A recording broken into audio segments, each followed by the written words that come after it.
Em uma pacata cidadezinha, onde a tranquilidade era uma constante, vivia uma senhora idosa que era querida por todos. A imagem que ela passava era de uma mulher serena, rodeada de amigas e que se dava muito bem com os vizinhos.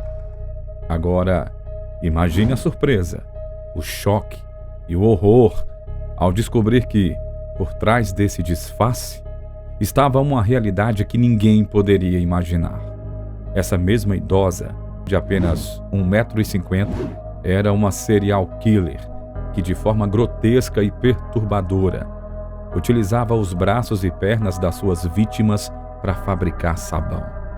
Se você tiver coragem e estômago, continue no vídeo de hoje para saber como Leonarda Cianciulli, conhecida como a cozinheira de corpos, cometeu os seus crimes chocantes e cruéis.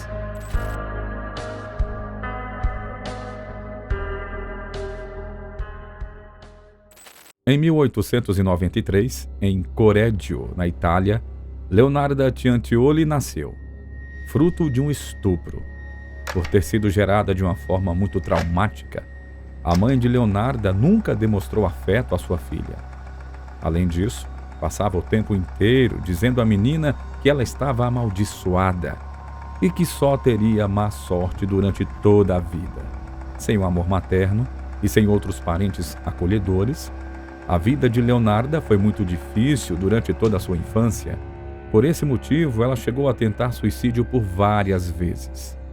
Porém, em 1917, ela conheceu Raffaele Panzardi, um homem que trabalhava no cartório da sua cidade, e acabou se casando com ele. A mãe de Leonarda não aprovava o casamento. Ficava insistindo na maldição da filha, dizendo que ela seria para sempre infeliz. Coincidência ou não, os primeiros anos do casamento de Leonarda e Raffaele foram um verdadeiro desastre. Em 1921, o casal então se mudou para a cidade natal de Raffaele, onde foram presos e condenados por fraude. A liberdade só veio 9 anos depois, mas a alegria durou pouco. Em uma nova cidade, um terremoto acabou destruindo a casa dos dois, que tiveram que retornar de novo para Correggio. Leonarda então abriu uma loja na cidade e começou aos poucos a fazer amizades, a ser respeitada dentro da comunidade. O que parecia um novo começo e o fim de uma maré de azar, na verdade, acabou sendo o início de mais sofrimento na vida do casal.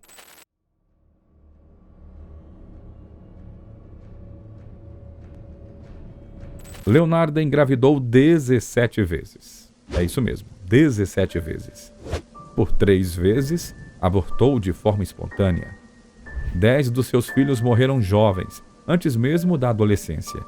Com o trauma de perder os filhos, ela se tornou extremamente protetora dos 4 que conseguiram sobreviver. Tudo isso, segundo ela, era fruto do alerta de uma cartomante, que anos atrás havia dito que ela engravidaria muitas vezes, mas que as crianças morreriam jovens. Em 1939, Giuseppe, um dos seus filhos que havia sobrevivido, avisou que iria se juntar ao exército italiano e lutar na Segunda Guerra Mundial. Leonarda, desesperada, queria proteger o filho a qualquer custo. Com medo de perder Giuseppe, ela decidiu fazer algo impensável. E então, o terror começou a se espalhar pela cidade de Correggio.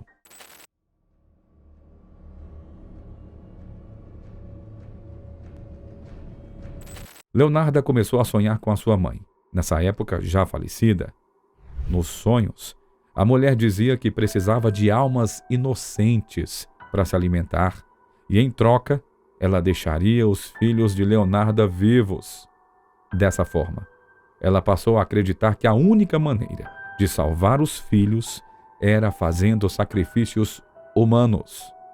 Cianciulli, com uma frieza calculada, selecionou meticulosamente as suas vítimas. 3 mulheres solteiras, desprovidas de parentes próximos e com economias consideráveis. A escolha parecia metódica, como se cada detalhe tivesse sido pensado com precisão. E, no entanto, ninguém poderia imaginar que uma mulher de apenas 1,50 m, esposa de um modesto funcionário de cartório, fosse capaz de perpetrar 3 assassinatos brutais. A primeira vítima de Leonarda foi Faustina Sete, uma mulher solteira que, ao longo da sua vida, havia procurado incessantemente por um marido. Quando Leonarda ofereceu a ela a promessa de um parceiro ideal na cidade de Pola, Faustina sentiu uma esperança renovada. De uma forma extremamente manipuladora, Leonarda convenceu Faustina a escrever cartas para os seus parentes e amigos, para assegurar que tudo estava bem com ela e ela estava feliz com o pretendente. Com o coração cheio de expectativas e ansiosa para a nova fase da sua vida, Faustina fez a sua última visita a Leonarda quando acreditava estar prestes a embarcar para Pola. O que ela não imaginava era que essa despedida seria, na verdade, um caminho sem volta. Leonarda, com uma frieza aterrorizante, ofereceu a Faustina um copo de vinho envenenado. Assim que ela caiu sob os efeitos das drogas, Leonarda a atacou brutalmente com um machado e arrastou o corpo até um armário, onde ela desmembrou a vítima em 9 partes, cuidadosamente coletando o sangue em uma bacia. Em sua declaração oficial, Leonarda descreveu com detalhes horríveis o que ocorreu a seguir, revelando a crueldade que parecia não conhecer limites. Eu joguei os pedaços em uma panela, adicionei 7 quilos de soda cáustica, que eu havia comprado para fazer sabão, e agitei a mistura até que os pedaços se dissolvessem em um espeto grosso e escuro, que eu coloquei em vários baldes e esvaziei em uma fossa próxima. Quanto ao sangue na bacia, esperei até ele coagular, secar no forno, moí e misturei com farinha, açúcar, chocolate, leite e ovos, além de um pouco de margarina, amassando todos os ingredientes. Eu fiz muitos bolos crocantes e servi eles às mulheres que vieram nos visitar, embora Giuseppe e eu também os comêssemos. Depois de Faustina foi a vez de Francesca Soave. Leonarda aplicou praticamente o mesmo golpe, com a diferença de que, nesse caso, ela prometeu a Francesca um emprego de professora em outra cidade e não um marido. No dia 5 de setembro de 1940, ela também recebeu vinho com veneno e, depois de desmaiar, teve o seu corpo desmembrado. Os restos mortais de Francesca passaram pelo mesmo processo, sendo derretidos por soda cáustica e virando ingredientes das receitas de Leonarda. A terceira e última vítima de Leonarda foi Virginia Cacioppo, uma ex-soprano de renome que havia encantado plateias em diversos lugares. Leonarda, com a sua astúcia diabólica, prometeu a Virginia um emprego como secretária para um enigmático empresário em Florença, mantendo o segredo a 7 chaves, como fizera com as 2 vítimas anteriores. A cantora, ingênua e confiante na oferta, concordou em não revelar a ninguém os seus planos. Então, no dia 30 de setembro de 1940, ela fez uma última visita a Leonarda, sem saber que estava marchando para o seu destino cruel. O padrão sombrio e meticuloso do assassinato se repetiu, mas dessa vez, o horror tomou uma forma ainda mais grotesca. O corpo de Virginia foi derretido para fabricar sabão, uma prática ainda mais perturbadora do que as anteriores. Confira o que Leonarda disse sobre esse crime. Ela acabou no pote, como as outras 2. Sua carne estava gordurosa e branca. Quando derreteu, adicionei uma garrafa de colônia e, depois de muito tempo fervendo, consegui fazer um sabão mais aceitável. Eu dei barras a vizinhos e conhecidos. Os bolos também eram melhores. Aquela mulher era realmente doce.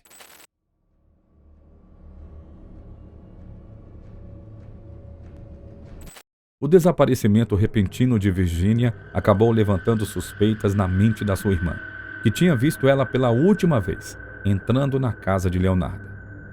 Por isso, ela levou as suas suspeitas até o superintendente da polícia. No meio da investigação, quando as autoridades começaram a acreditar que o filho de Leonarda, Giuseppe, poderia estar envolvido nos crimes, A mulher ficou consumida pelo medo de que o seu filho fosse incriminado e então decidiu confessar. Em um ato desesperado para proteger o seu filho da culpa, ela revelou os horríveis detalhes dos assassinatos, deixando um rastro de horror e de repulsa que assombra todos os que escutam a sua história até os dias de hoje. Leonarda, de uma forma sombria e com uma frieza inquietante, finalmente confessou o assassinato de Virginia Cacioppo. Ela descreveu com detalhes perturbadores como destruiu o corpo da vítima com saponificação, transformando os restos mortais em um grotesco sabão. Depois de muita pressão dos policiais, ela também acabou admitindo ter matado as outras 2 vítimas. Mesmo com essa confissão, o júri achava difícil acreditar que aquela pequena mulher teria mesmo cometido atos tão terríveis. Algumas pessoas chegaram a afirmar que, durante o julgamento, as autoridades as observaram enquanto, em um tempo impressionante de apenas 12 minutos, ela cortou um cadáver em pedaços. Esse exercício foi uma tentativa de provar a sua capacidade de agir sozinha nesses crimes, e provando que, mesmo sendo pequena e aparentemente fraca, ela não contou com a ajuda do filho em momento algum. No dia 20 de julho de 1946, Leonarda foi declarada culpada pelos 3 assassinatos, pelo roubo das propriedades das vítimas e pelo desprezo dos cadáveres. Ela foi condenada a passar pelo menos 3 anos em um asilo criminal e a cumprir 30 anos de prisão. Ela morreu de um derrame cerebral no asilo criminal feminino de Pozzuoli, em 15 de outubro de 1970. Desde 1949, vários itens relacionados ao caso, como por exemplo, a panela usada para cozinhar as vítimas, o martelo, a serra, a faca de cozinha, os machados, o cutelo e o tripé, estão em exibição no Museu Criminológico de Roma.